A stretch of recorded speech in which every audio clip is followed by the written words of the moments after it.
मेरे सभी साथियों को 73वें गणतंत्र दिवस की हार्दिक शुभकामनाएं। हमारा प्यारा भारत देश कितना सुंदर है। हमारा भारत देश विशाल विभिन्नताओं का देश है। यहाँ पर भिन्न भिन्न रंगों, जाति, धर्म, संस्कृति के लोग रहते हैं, लेकिन उसमें भी सबसे अच्छी बात ये है कि हम सब मिलकर एकजुट होकर रहते हैं, भेदभाव नहीं करते हैं। हम सब खुद को भारतीय के तौर पर जानते हैं, पहचानते हैं। यही खूबसूरती है हमारे भारत देश की कि भिन्न भिन्न जाति, क्षेत्र, संस्कृति चाहे कितनी भी भिन्नता आ जाए, किंतु हम एक दूसरे के साथ मिलकर अपने राष्ट्र के लिए आगे बढ़ते जा रहे हैं। कोरोना जैसी महामारी के काल में भी हम सब एक दूसरे की सहायता करने के लिए तत्पर हैं और एक दूसरे के साथ मिलकर ही राष्ट्र को एक उज्जवल राष्ट्र बनाना चाहते हैं। और इसी खूबसूरती के साथ हमने पाया अपना नया इंस्पायर्स हीरो। जी हाँ, इंस्पायरिंग स्टोरीज को ढूंढते ढूंढते जब हम पहुंचे राजस्थान, तो वहाँ हमें एक और इंस्पायरिंग हीरो मिली अपनी, जो है डॉक्टर स्नेहलता भारद्वाज जी, जो कि एक पॉलिटिशियन भी है, एक मोटिवेशनल स्पीकर भी हैं, एक सोशल एक्टिविस्ट भी हैं और बहुत सारे समाज सेवा में उन्होंने अपना योगदान दिया है। आइए जानते हैं उनके बारे में।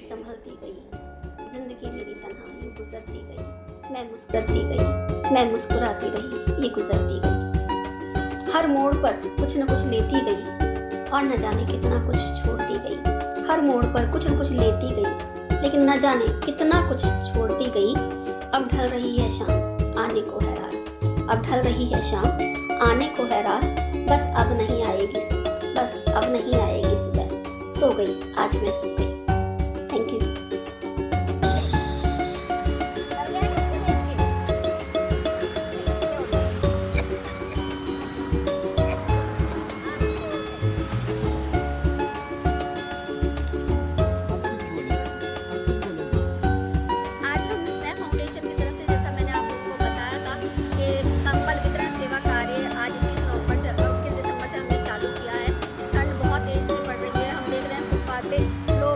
शॉल में यहाँ पर बैठे हुए हैं या शॉल ओढ़ कर लेटे हुए हैं, तो सचमुच ऐसा लगता है कि कहीं ना कहीं हम किसी ज़रूरतमंद की मदद कर रहे हैं। तो आप सभी का बहुत बहुत धन्यवाद कि आप लोगों ने इतना स्नेह, इतना प्यार स्नेह फाउंडेशन को दिया है कि आज हम ये सेवा कार्य कर पा रहे हैं। Thank you so much.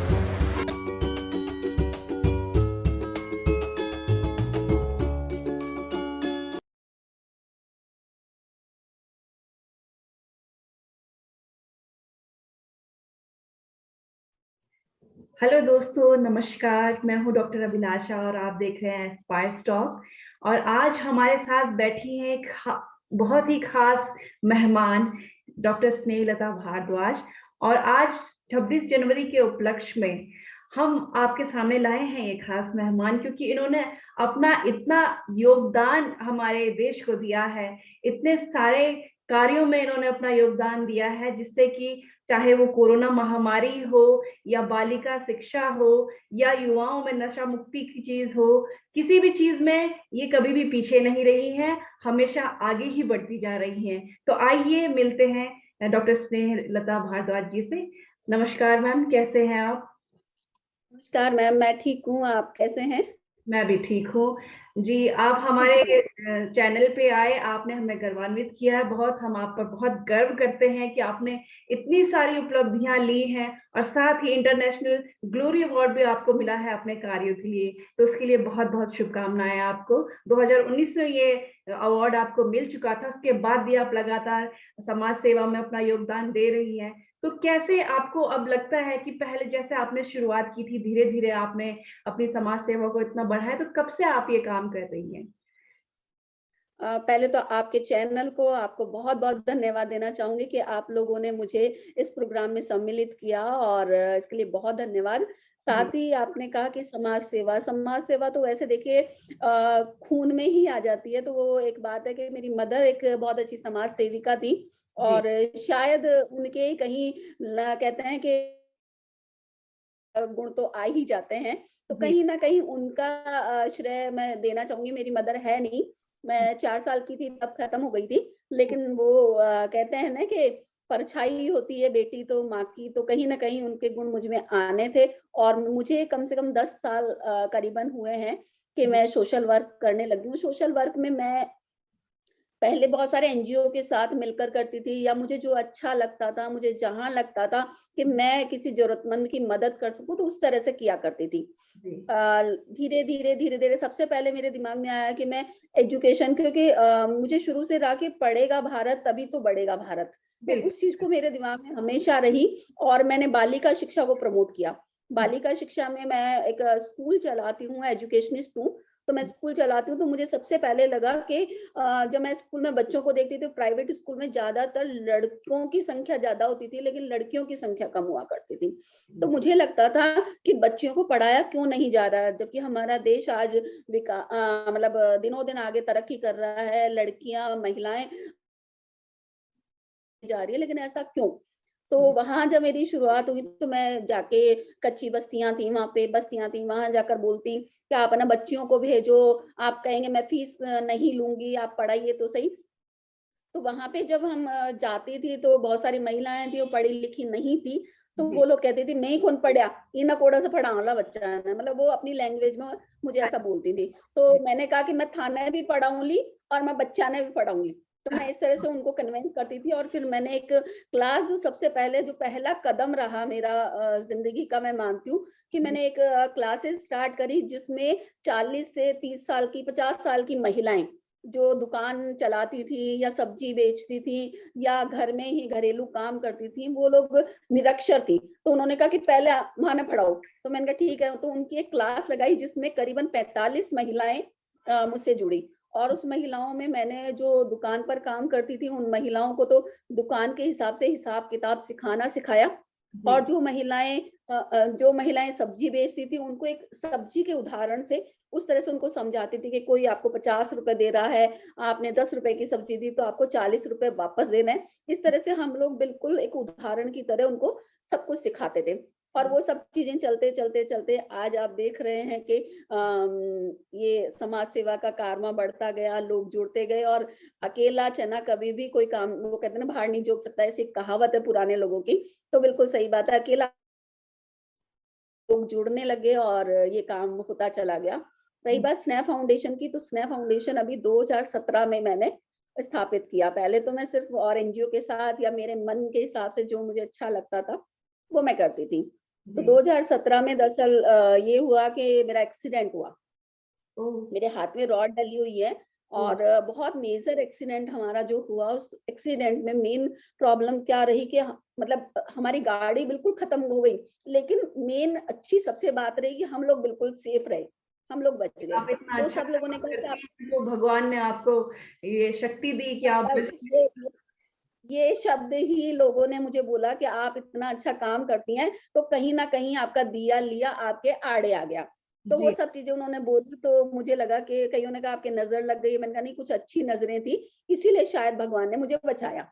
तो जी, ये पॉज़िटिव सोच के साथ मैंने वापस स्टार्ट किया और मुझे लगा कि जब हम इतना कर रहे हैं, अगर हम कुछ समाज सेवा में और अच्छा करें, लोगों को और अवेयर करें, लोगों को और जागरूक करें, तो शायद मुझे लगता है कि मैं अपनी जान बचा पाई लेकिन मेरे कर्मों से मेरे परिवार की, मेरे लोगों की, मेरे साथियों की, मुझसे जुड़े हुए लोगों की सबकी कहीं न कहीं सहायता होगी। तो जी, ये सोच के साथ स्नेह फाउंडेशन की स्थापना की। जी, जी, और रही बात स्नेह नाम की, बहुत सारे लोग बोलते हैं स्नेहलता नाम है इसलिए स्नेह, मैं ये कहती हूँ स्नेह नाम ही अपने आप में प्रेम, लगाव का नाम है। ये मैं सौभाग्यशाली हूँ कि मुझे स्नेहलता नाम मिला। जी, तो एक सोच के साथ कि हम अपनों से तो स्नेह कर गई 2017 में। जी, बहुत ही प्रशंसनीय है आपका ये कार्य और आपने इतने सारे जरूरतमंदों में कंबल भी बांटे हैं कई बार, वो भी हमने देखा है कि आपने बहुत सी मतलब मदद की है लोगों की कोरोना काल में, जहाँ लोग एक दूसरे को छूने से घबरा रहे हैं, बस छूना भी नहीं चाहिए, बट हाँ दूरी बनाए रखते हैं। अपने परिवार वाले अपने परिवार वालों की सेवा नहीं कर पा रहे हैं, अगर कोई कोविड पॉजिटिव आ जाता है तो उसे छोड़ दिया जाता है, बिल्कुल ही अलग थलग वो रहते हैं। तो ऐसे में जब आपने इतना बड़ा एक कदम उठाया, सूखा राशन और कई सारी चीजें, मास्क, सैनिटाइजर, वो सारी चीजें आपने वितरित की, तो ये देख के हमें बहुत ही अच्छा लगा। तो थोड़ा सा उसके बारे में भी बताएं कि आपके मन में ये विचार कैसे आया।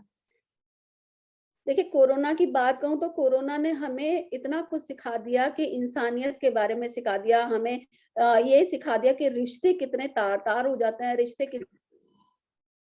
हम लोगों को। तो उस समय सबसे ज्यादा जब कोरोना का टाइम था, तो लोगों को एक संबल की, एक मतलब अपनेपन का एहसास की सबसे ज्यादा जरूरत थी। बिल्कुल। वो हमने सबसे पहले किया कि हमने काउंसलिंग करी उनकी, और उनको कहा कि जिसको भी कोरोना हो गया है, आप बिल्कुल चिंता मत करिए, आप जितना ज्यादा पॉजिटिव रहेंगे, जितना ज्यादा अच्छा सोचेंगे, उतनी ही जल्दी कोरोना से निजात पाएंगे। तो ये सब चीजें तो हमने की ही। बाकी राशन वगैरह भगवान ने दिया है देने वालों को, और सिर्फ मैंने अकेले नहीं, बहुत सारे लोगों ने मदद करी, और उससे हमने राशन भी दिया, सैनिटाइजर भी दिया। लेकिन सबसे मेन बात होती है कि उस समय लोगों को मन से ज्यादा जरूरत थी। तो बिल्कुल। हमारी जो टीम थी, हमारी टीम ने सबसे ज्यादा काम ये किया कि लोगों को मोटिवेट बहुत ज्यादा किया। जैसे किसी का कोरोना हुआ तो उसको वीडियो कॉल किया, वीडियो कॉल करके हम लोगों ने बात की, और हमने कहा कि चिंता मत करिए, आप बिल्कुल ठीक हो जाएंगे। और सच में ऐसा हुआ है कि जो लोग अपनी जिंदगी से डर गए वो मर गए, लेकिन जिन्होंने हार नहीं मानी वो नहीं मर गए। तो ये एक कोरोना में सबसे अच्छी बात हमने सिखाई कि हमें पॉजिटिव, कोरोना से नहीं लेकिन दिल से पॉजिटिव रहना है। तो इस तरह से हम लोगों ने लोगों की सेवा करी, और जी। बस इसी तरह से कारवां चलता गया। हाँ जी, जी, बिल्कुल आपके इन्हीं कार्यों की वजह से काफ़ी सारे लोगों को मदद मिली है, और मैं यही कहना चाहूँगी अपने व्यूअर्स से कि आप भी इसी तरह कोविड में, आज भी मैम कई सारे लोग डिप्रेशन में रहते हैं, बहुत सारे लोग आज भी डिप्रेशन में हैं क्योंकि उनकी नौकरी छूट जाती है, वो इतने दिन आइसोलेशन के में रहने के कारण, जिनका दिहाड़ी का काम है, कई लोग वो अपना जीवन, उसके लिए जितना भी वो कमा रहे हैं, वो कमा ही नहीं पा रहे हैं, उनको बार-बार आइसोलेशन में जाना पड़ रहा है। ये थोड़ा-सा कठिन समय है सभी के लिए, तो ऐसे में जब आप जैसे लोग आगे आते हैं तो बहुत ही अच्छा लगता है, और इससे सभी को अपनेपन का एहसास तो होता ही है, उनकी बीमारी भी बहुत जल्दी ठीक हो जाती है। तो इसी तरह मैम, जैसे डिप्रेशन की हमने बात की, आजकल हमारी युवा पीढ़ियों में बहुत ज़्यादा डिप्रेशन से ग्रसित बच्चे हो रहे हैं, छोटी-छोटी परेशानियों से बहुत जल्दी वो हार मान जाते हैं, और जहाँ आपने इतना बड़ा ये फाउंडेशन स्टार्ट किया है, आपके सामने भी बहुत सारी परेशानी आई होंगी। तो थोड़ा उन परेशानियों से कैसे आपने सामना किया, उसके बारे में बताएँ? क्या-क्या परेशानियाँ आई, थोड़ा इसके बारे में थोड़ा मैम बताएँ आप प्लीज़? देखिए, डिप्रेशन की जो आपने बात की है, बिल्कुल सही बात है कि बच्चों में, युवाओं में आज डिप्रेशन की बहुत ज्यादा तादाद बढ़ती जा रही है। आपने देखा होगा बहुत बड़े बड़े सेलिब्रिटी तक, जो बहुत अच्छे फेम है, बहुत अच्छा नाम है, बहुत पैसा है उनके पास, लेकिन वो भी डिप्रेशन का शिकार हो गए, उन्होंने भी सुसाइड कर लिया। जी, ये एक ऐसी बीमारी है जो आदमी को अंदर ही अंदर, अंदर ही अंदर इतना घर कर जाती है कि उसे किसी चीज से कोई मतलब नहीं होता। जी, मैं मानती हूँ कि उस टाइम पे मैंने हमारा स्नैप फाउंडेशन, आपने शायद सुना होगा, अगर मैंने वीडियोस वगैरह आपको सेंड किए तो, कि हमने हमेशा ये कहा है कि समाज सेवा का मतलब सिर्फ किसी को पैसा देना, किसी को राशन देना, या किसी को कोई सामान देना नहीं है। स्नेह फाउंडेशन का मतलब है सामने वाले को स्नेह देना, यानी उसे तन से, मन से, धन से, किसी भी तरीके से आप संबल दे सकते हो। जी, मान लीजिए कोई बच्चा डिप्रेशन में है, और हम उसके हाथ पकड़ के, एक बहुत छोटा सा एक उदाहरण बताना चाहूंगी कि एक बच्चा था, बहुत उसे कोई नशे की लत लग गई थी, बड़ा डिप्रेशन सा में वो चल रहा था। तो जी, वो किसी एक टीचर थे, उसे बहुत बदतमीजी से बोला, बहुत ज्यादा, और सब उसे डांटने लगे। उसकी मम्मी को मैंने बुलाया, तो वो आया और आकर बिल्कुल बैठ गया। वो मुझसे भी थोड़ा सा बदतमीजी से बोलने लगा, तो मैंने उसका हाथ पकड़ा, मैंने कहा बेटा अपना हाथ मुझे दो, और मैंने हाथ पे हाथ, मुझे प्रॉब्लम क्या है? तो जैसे ही मैंने बोला, वो आँखों में से उसके आँसू निकलने लगे और रोने लगा, और जी, उसने बताया कि नहीं मैम, मुझे कोई पसंद नहीं करता, मुझे कोई नहीं चाहता, मैं ऐसा हूँ, मैं वैसा हूँ। तो मैंने उसे समझाया, बेटा हमें इतना अच्छा भगवान ने 2 हाथ दिए हैं, 2 पैर दिए हैं, 2 आँखें दी हैं, आप जो जो बोल नहीं पाते हैं, मूक बधिर है, उन बच्चों को देखो, उन्हें भगवान ने सचमुच एक बोली नहीं दी, हाथ पैर नहीं दिए, सुन नहीं सक भगवान ने सब कुछ दिया और आप नहीं जीना चाहते हैं। जी तो मतलब हम लोग क्लासेस वगैरह स्टार्ट रखते हैं इस तरह की युवाओं को समझाने की। नशा मुक्ति पर भी हम काम करते हैं। नशा मुक्ति पर भी काम करने के लिए हम लोगों ने काम किया, हमारी टीम ने काम किया उसको लेकर। और डिप्रेशन के लिए जैसे आप बात कर रहे हैं, कि मैं युवाओं को यही कहना चाहूंगी, पेशेंस रखिए, धैर्य रखिए। समय अच्छा और बुरा सब तरह का आता है। ईश्वर ने हमें सब कुछ दिया है, इतनी अच्छा बता रही हूँ, आंखें दी हैं कि हम पूरे संसार को देख सकते हैं, इतना सब कुछ, इतना प्यारा शरीर दिया, इतना सुंदर शरीर दिया। तो एक छोटी सी, क्योंकि क्या होता है कि बच्चा कहीं ना कहीं डिप्रेशन में जब आता है, या तो किसी लड़की की परेशानी हो, या फिर उसके घर वाले उसे सपोर्ट नहीं कर रहे हो, तो वो बहुत जल्दी डिप्रेशन में आ जाता है। तो मुझे लगता है कि किसी इंसान से प्यार करो नहीं करो, सबसे पहले खुद से प्यार करो। और जब आप खुद से प्यार करने लगोगे तो आपके अंदर ये स्थिति कभी नहीं आएगी। जी तो युवाओं को ये कहना चाहूंगी, खुद से प्यार करना सीखो, खुद की भाषा पे काम करो, अपने आप को सहनशील बनाओ, और प्लीज प्लीज प्लीज ऐसी जो नशे वाली बीमारियां, इनसे दूर रहिए, क्योंकि ये सब चीजें भी बहुत ज्यादा डिप्रेशन लाती हैं। हमारा शरीर कम, हमारे ऊपर डिप्रेशन हावी हो जाता है। तो इन सब चीजों का ध्यान रखें। जी, बहुत सुंदर मैम, आपने बहुत अच्छी ये बात बताई। आजकल युवाओं को ही नहीं बल्कि सभी को ये बात समझनी चाहिए कि खुद से प्यार करें। आजकल युवाओं से भी ज्यादा, मतलब सभी लोग, चाहे बुजुर्ग हो चाहे कोई भी हो, हर व्यक्ति अपने आप से प्यार करना भूल गया है। ये एक बहुत ही महत्वपूर्ण आपने बात बताई कि अपने आप से प्यार करना। और जब अपने आप से कोई प्यार करने लगता है तो खुद उसका कॉन्फिडेंस, जितना भी उसका आत्मविश्वास है, वो खुद ब खुद बढ़ता चला जाता है और सारी चीजें धीरे धीरे सही होने लगती हैं। जी। बिल्कुल तो बिल्कुल मैम, आपसे मैं सही। एक ये सवाल भी पूछना चाहूंगी कि जब आपने ये समाज सेवा का कार्य शुरू किया था, तो हम जानते हैं कि आपने ख्याति के लिए ये सब नहीं किया है, आपने मन से सभी को अपनी सेवा देने के लिए ये सारा काम किया है। तो कभी ऐसा हुआ कि आप किसी की मदद करने गए और उन्होंने मना कर दिया होगा, नहीं ये सब तो सब दिखावा करते हैं और मीडिया पे अपना प्रचार करने के लिए इस तरह से करते हैं, कभी आपके सामने ये बातें आई? देखिए, मैं एक बात आपको कहना चाहूंगी, देने वाले का जो तरीका है ना, वो अच्छा होना चाहिए। मैंने बहुत सारे, मेरे साथ टचवुड अभी तक ऐसा हुआ नहीं, लेकिन मैंने कई एनजीओ के साथ जब काम किया तो जी ऐसा हुआ कि जब हम कच्ची बस्तियों में गए तो उन लोगों ने कहा कि हमें ऐसे कपड़े दोगे क्या, तुम तो अपने फायदे के लिए काम करते हो, तुम तो फोटो खिंचवाओगे, तुम तो दिखाओगे, तुम्हें तो दिखावा चाहिए, मतलब बहुत सारी बातें उन्होंने बोली। तो मुझे वहां से एक सीख मिली कि हमें काम तो करना है, लेकिन आप जब किसी को दें तो सिर उठा के नहीं, सिर झुका कर दें।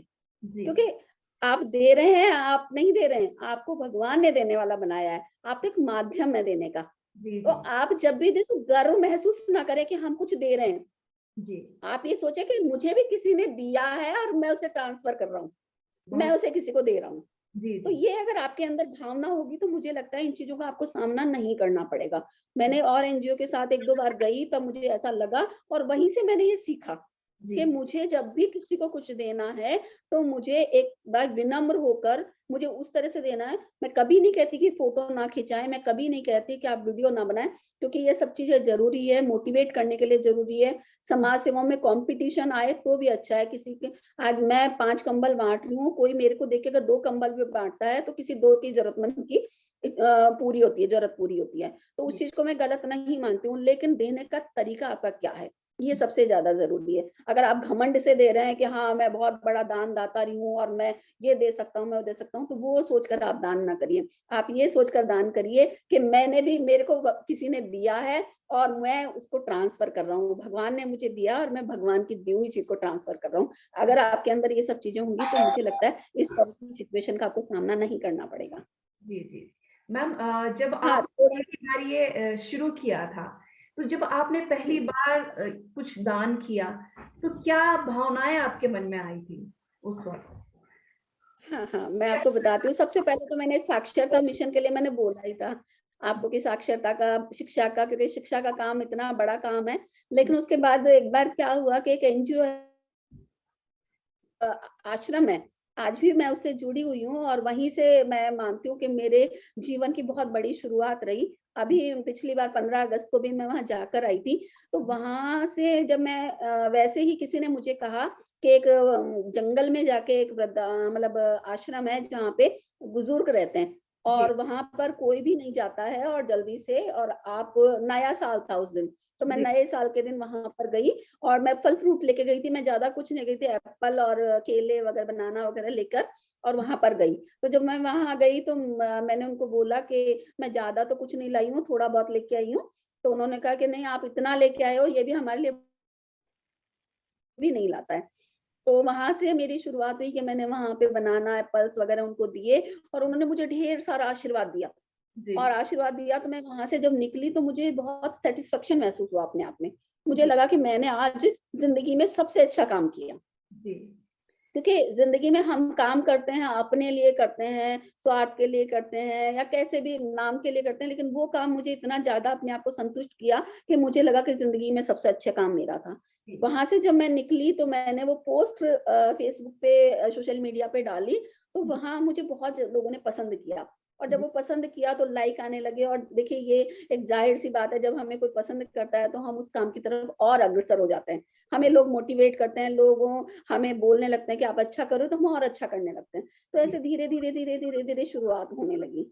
जी, जी, ना बहुत अच्छा। इसी तरह आपको भी ऊर्जा मिलती रहे, भगवान से हमारी यही प्रार्थना है कि आपको इसी तरह सभी के आशीर्वाद से, सभी के प्यार से और ऊर्जा मिलती रहे और आप इतना अच्छा जो काम कर रही हैं, ये और आप करती रहें। और आपने हमें इतना इतना इंस्पायर किया है कि हम खुद भी आगे इसी तरह से, जिस तरह से आप सबकी सेवा कर रही हैं, इसी तरह से मैं खुद एक डॉक्टर हूँ और मैं कई लोगों का मुफ्त में इलाज करती हूँ।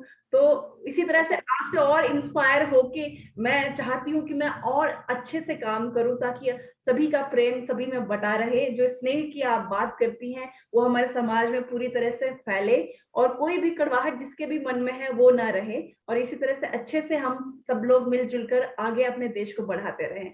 मैम, आज जैसे गणतंत्र दिवस है तो उसके उपलक्ष्य में आप 2 शब्द प्लीज कहें। गणतंत्र दिवस 73वां गणतंत्र दिवस है और हमारे देश के लिए हमें गर्व है। हमारा देश दिनों दिन तरक्की कर रहा है और आज कोरोना की ऐसी स्थिति में भी हमारा देश आज कहीं ना कहीं अपने आप को स्टेब्लिश किया हुआ है। आज 2 साल से बंद था, लेकिन फिर भी हमारा देश उसी प्रगति से धीरे धीरे धीरे धीरे पटरी पर आ रहा है। तो गणतंत्र दिवस पे मैं सभी को बहुत बधाई, बहुत शुभकामनाएं देना चाहूंगी और कहना चाहूंगी कि हमें हमेशा राष्ट्र के प्रति, अपने देश के प्रति कर्तव्यनिष्ठ रहें। जी, बहुत बहुत धन्यवाद मैम। आपने अपना इतना कीमती समय हमें दिया, उसके लिए हम बहुत बहुत धन्यवाद आपका करते हैं। और आज के लिए सो मच। जी, thank you ma'am. Thank you.